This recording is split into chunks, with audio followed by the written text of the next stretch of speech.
So, Surah 3, Ayah 28 to 32. Yeah, Surah 3, Ayah 28 to 30. If I get that for you.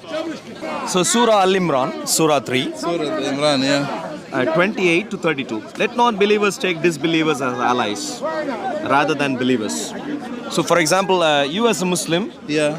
you're told that you can't have me as a friend because I am a Christian. No. Yes. That's not what it means. Not as a friend. No. Like I wouldn't trust. For example, you wouldn't.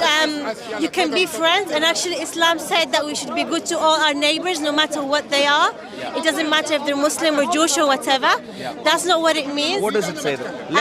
Let not believers take disbelievers as allies. What does that mean? You can't take them as allies. What does that mean? You can't fight wars with them. How can you trust them if they believe in something different than you? You can be friends with them. You can go to dinner with them, but it doesn't mean that you take them as